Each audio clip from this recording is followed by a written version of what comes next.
Okay, let's dive into this. We've all been there, right? In a meeting, on a team, maybe even at home, where something just feels off. Well, today we're going to break down a way of thinking about leadership that gives us some real practical tools to make those daily interactions better. It's all about, putting some handles on hope so we can actually grab onto it and make a change. And this quote right here from author John Gordon, it just nails the problem, doesn't it? When we don't communicate, when there's a silence, our brains are wired to fill that void with negativity. We don't just assume the best. No, that silence, it breeds doubt, suspicion, and all those worst-case scenarios. So let's take a closer look at this communication gap, because it's way more than just a minor annoyance. It's actually where some really serious problems start to grow, and they end up hitting performance, morale, and even the bottom line. I want you to really stop and think about this for a second. In your own life, on your team, in your family, even just inside your own head, what are the silences and the assumptions? What's that lack of clarity really costing you? Because I promise you, it is not free. And that cost? It's not some abstract idea. It's that friction you can feel in the air, right? The passive-aggressive comments in a meeting or the tension between two departments. It's the confusion that comes from a vague email or unclear directions. And all of that, every single time, leads to underperformance. And if you let it go, this gap can kick off a really dangerous downward spiral. Just look at these steps. It starts with something simple, an unmet expectation. Maybe someone worked really hard on a project and got zero feedback. Then resentment starts to build. And that resentment, it just stews and ferments, turning into real bitterness. And the final stage, the most dangerous one, isn't loud, angry gelling. It's apathy. It's quiet quitting. It's when your best people just stop caring.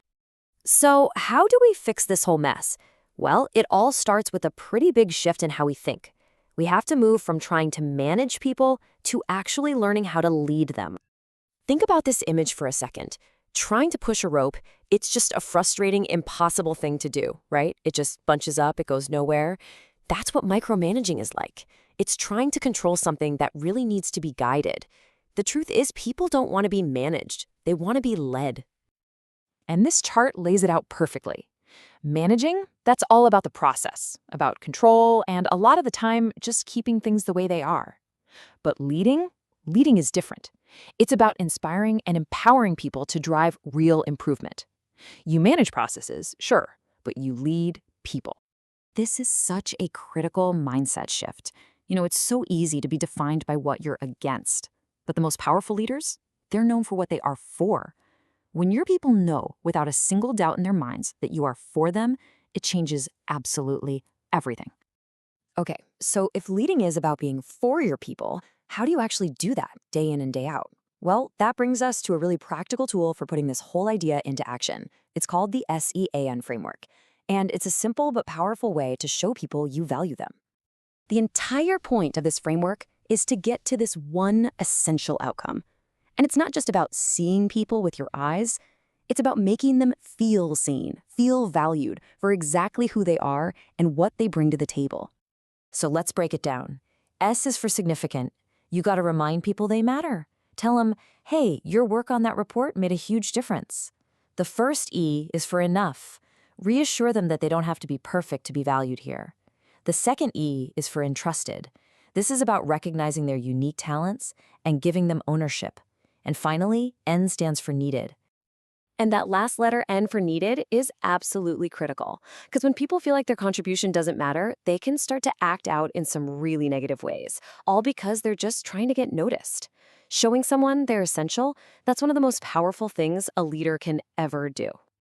And here we are at the final piece of the puzzle. All of these tools, leading, communicating, making people feel seen, it all starts with your own internal perspective. It starts with you. This is like Leadership 101, but it's something we forget all the time. It's a fundamental law of human behavior. If you are constantly focused on what's wrong, guess what? You're going to get more of it. But if you actively look for and reward what's right, you'll see that behavior get repeated over and over. So the big takeaway here is really simple. You find what you're looking for. If you walk into a room looking for faults, you'll find them. But if you walk in looking for potential, looking for progress, you will find that instead. And you know what's even better? The people you lead will start looking for it too. So here's a practical little filter you can use in every single conversation. Before you speak, just ask yourself this one simple question. Is my intent here to be curious, or is it to be critical? See, curiosity opens doors and builds relationships. Criticism slams them shut.